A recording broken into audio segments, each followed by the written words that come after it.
ایک بہت بڑا گناہ بدنگاہی کا گناہ ہے. آپ کو پتہ ہے ہمارے ملک کے اندر بدکاری، زنا اور بے حیائی کی شرح کتنی بڑھتی جا رہی ہے، کس قدر بڑھتی جا رہی ہے. وہ لوگ جو نکاح کر لیتے ہیں وہ بھی اپنی نگاہوں کو، میں اکثر کہتا ہوں، حضور نے فرمایا نکاح آدھا ایمان ہے. جس نے نکاح کر لیا اس کا ایمان مکمل ہو گیا. تو جو نکاح کے بعد بھی باز نہ آیا، میں اس کو بے ایمان نہیں کہتا، لیکن نبی پاک نے فرمایا جو نکاح کر لے اس کا ایمان، بولیے ایمان محفوظ ہو گیا، اس کا ایمان، سارے بولیے ایمان. اور جو پھر بھی باز نہ آئے، حضور کہہ رہے ایمان مکمل ہو گیا. اور جو نہ باز آیا کیا فتویٰ دیا جائے حدیث کی روشنی میں؟ میرے نبی پاک کی بارگاہ میں عورتیں آئیں توبہ کرنے، بیعت کرنے، مسلمان ہونے. تو حضور بیعت لیتے وقت فرمانے لگے میرے ساتھ وعدہ کرو، جھوٹ نہیں بولو گی، غیبت نہیں کرو گی، زنا نہیں کرو. ایک عورت بول پڑی، کہنے لگی یا رسول اللہ صلی اللہ علیہ وسلم میں مسلمان تو نہیں پر خاندانی ہوں، میرے گھر والوں کے ذہن میں بھی کبھی زنا کا خیال نہیں آیا. ہم تو اسے خاندانوں کے وقار کے خلاف سمجھتے ہیں. روز بری نظر سے کسی کو دیکھنا اور کسی کے بارے میں غلط باتیں، ناراض نہ ہونا. بہت سارے بوڑھے بھی لذت لے لے کے جرم بیان کرتے ہیں، گناہ بیان کرتے ہیں، غلط باتیں کرتے ہیں، کسی عورت کے بارے میں تبصرہ کرتے ہیں. کیا سمجھتے ہیں مرد اور عورت معاذ اللہ تعالیٰ ایک کمرے میں جا کے بدکاری کرے تو وہی زنا ہے؟ میری طرف دیکھیے اور جھانک کر کے سنیے کیا عرض کر رہا ہوں، ادھر دیکھیں میری طرف. نبی پاک صلی اللہ علیہ وسلم نے فرمایا زنا زبان کا بھی ہوتا ہے، زنا کان کا بھی ہوتا ہے، زنا آنکھ کا بھی ہوتا ہے. حضور کس طرح؟ فرمایا جس نے گند دیکھا اس نے آنکھ کا زنا کیا، جس نے لذت لے کے سنا چپ نہیں کرایا، پوری بات سنی، وہ بھی زانی ہے. اور جس نے گندی بات بولی وہ منہ کا زانی ہے، جس نے گند سوچا وہ دماغ کا زانی ہے. اور زانی کو سب سے پہلی سزا اللہ یہ دیتا ہے کہ سجدے کی لذت چھین لیتا ہے، عبادت کا سرور چھین لیتا ہے، اس کا نماز میں دل نہیں لگتا. قرآن میں سب سے پہلی سزا اسے اللہ اپنے دروازے سے دور کر دیتا ہے. بھائیو آج ہمارے سجدے بے کیف ہیں، آج لوگ غلط جگہ پہ گھنٹوں بیٹھے رہتے ہیں.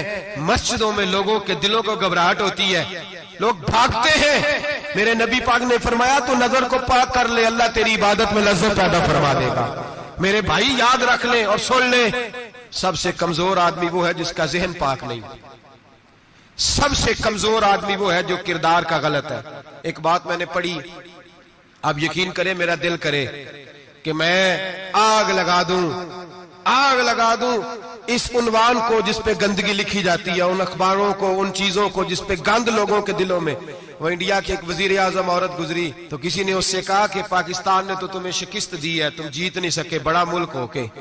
کہنے لگی کوئی بات نہیں، تھوڑا وقت ٹھہر جاؤ، ہم ان پر تہذیبی یلغار کریں گے، ان کے گھروں میں ننگا ناچ کریں گے، یہ گندی تصویریں دیکھیں گے، یہ گند میں الجھ جائیں گے.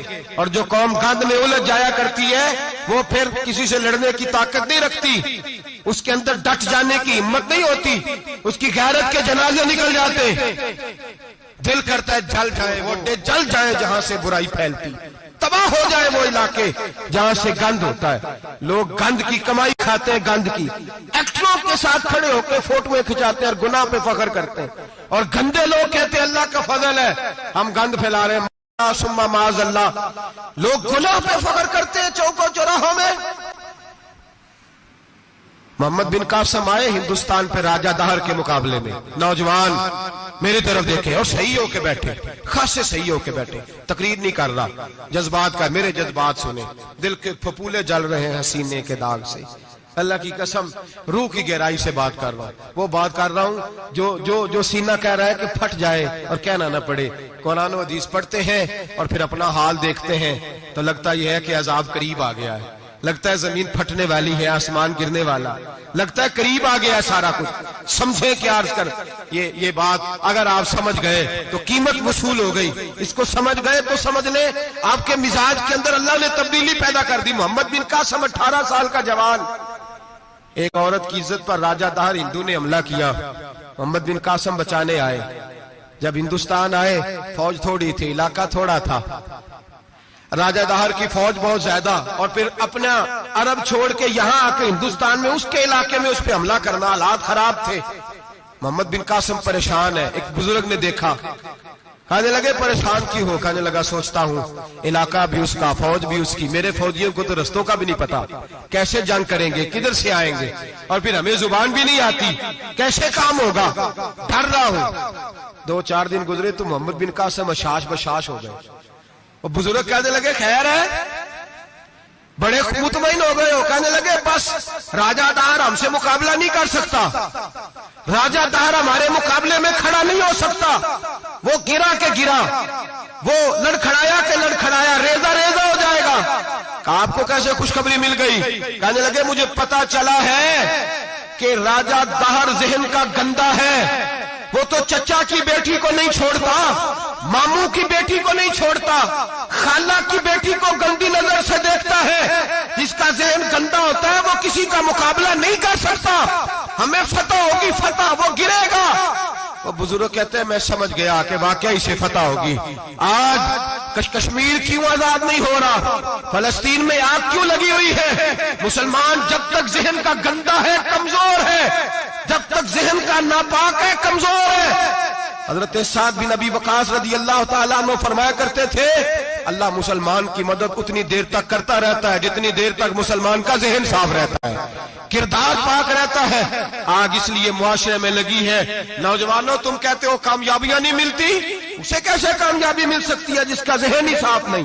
وہ کیسے دنیا کی بازی جیت سکتا ہے جس کی نگاہ ہی پاک نہیں؟ وہ کیسے آگے بڑھ سکتا ہے جس کے کردار میں پاکیزگی نہیں؟ اپنے آپ کو پاک کر لو، اللہ ہر مشکل میں تمہاری مدد فرمائے گا، ہر رستے میں تمہاری مدد فرمائے گا۔ اور میں نے کہا جب آدمی ناپاک ہوتا ہے تو رب کریم اس سے عبادت کی لذت چھین لیتا ہے، اور اللہ کی سب سے بڑی سزا یہ ہے کہ کسی کو سجدہ نہ لمبا کرنا دے۔ رب کریم سب سے زیادہ اس سے ناراض ہے جس کو قرآن پاک کے کھولنے کی توفیق نہ ہو۔